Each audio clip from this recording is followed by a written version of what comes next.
sa inyo lahat. Magandang buhay ang sumainyong lahat. At sana nasa mabuti kayong kalagayan. At sana wala kayong karamdaman. Dahil usong-uso po yan ngayon dahil sa pagbabago-bago ng panahon. At welcome po sa ating kwentuhan, ang sabi ni Daddy. Ito po, malapit na Pasko. Medyo hindi po tayo nakapagkulay. Labas na po yung mga highlights ko sa buhok. Kaya malamig na din po. Sobra. Hinaan ko muna po yung TV at baka po tayo maka-copyright.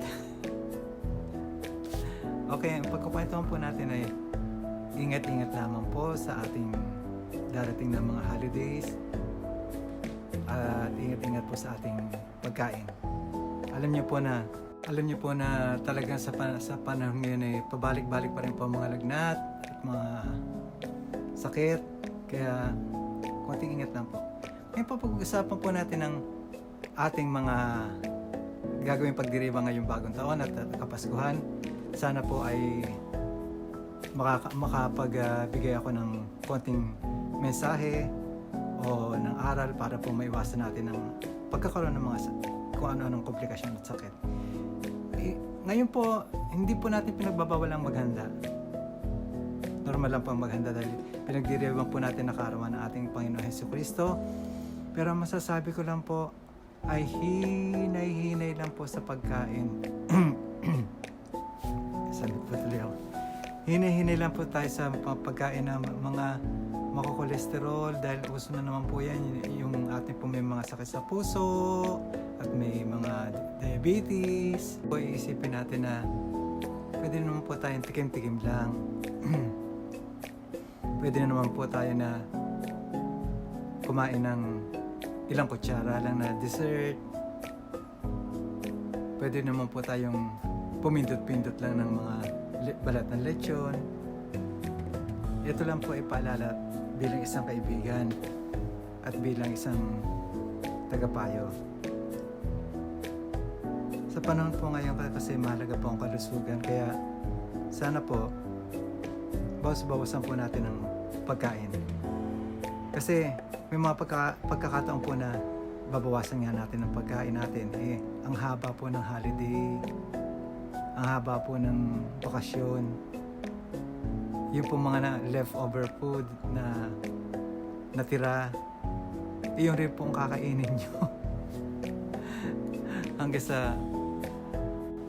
hanggang sa dumating yung oras na o yung mga pagkakataon na ikaw din ang mahihirapan at ang pamilya din po ang mag-aalala. Isipin na lang po natin na ginagawa natin ito taon-taon. Isipin na lang po natin na ang una-una po natin isipin ay mag-celebrate. At isipin na po natin na unang-una isipin po natin na natikman ko naman lahat yan. Natikman ko naman lahat na yan. Kaya sa mga pagkakataong ito, hindi na po natin kailangan na talagang uubusin natin. Kailangan natin na sige dito, sige doon. Hindi po natin iniisip kung ano pong magiging dating nito sa ating kalusugan. Huwag niyo po mamasamain. Nag-aalala lang po ako para sa ating lahat. Po ang isa ko sa may papayo itabi natin ang ating mga natirang pagkain. Tapos back to normal po. Kumain tayo ng gulay, kumain tayo ng salad. Tapos po pag natakam kayo, pwede po tikim-tikim ulit.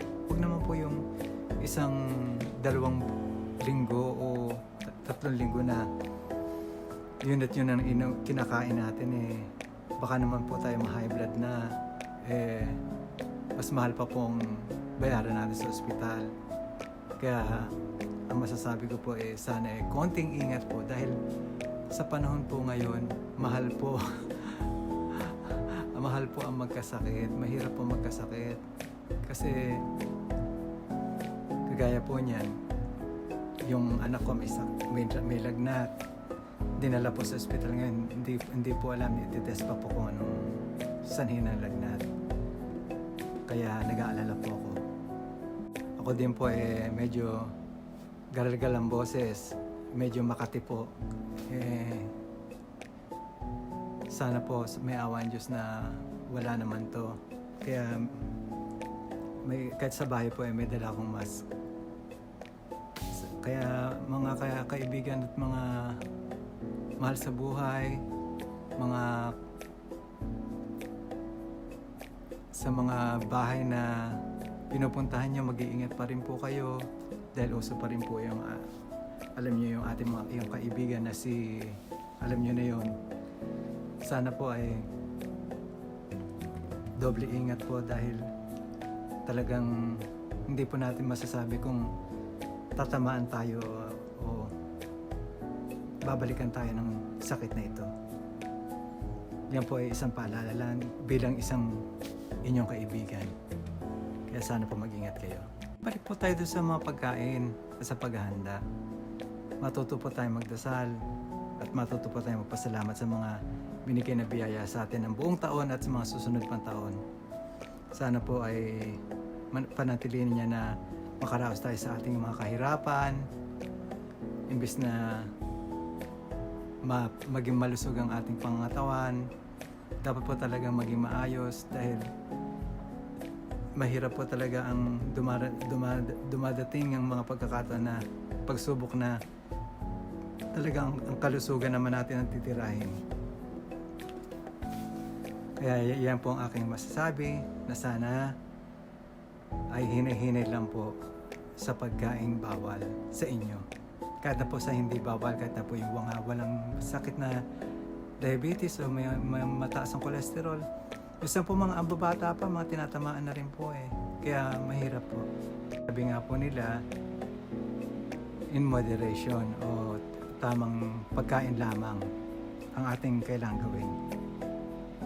Hindi po natin kailangan na para tayong mauubusan ng handa. Minsan may handaan na sa atin, mga kapitbahay pa tayo, pupunta pa tayo sa mga kapitbahay natin para kumain ng ganito. Ganire. Mahirap po kasi may kilala po ako, talagang hindi po ako nananakot. Malusog po siya. Kumain lang po siya ng kada isang linggo, 2 beses po siya kumakain ng isaw. Natumba na lang po siya. Natumba po. Meron naman po dalaga, 18 years old. Kumain lang po ng sisig. Kinain po yung utak. May utak po yun, di ba? Hindi ko naman po lahat sinasabi. Na-tiyempo lang po. Hindi ko po sinisira ng sisig. Kung nahilo at sumalangit na po ang kaluluwa niya, bigla kinuha na po siya ng ating Panginoon. Ngayon po, talagang masasabi ko na ang buhay hindi natin masasabi.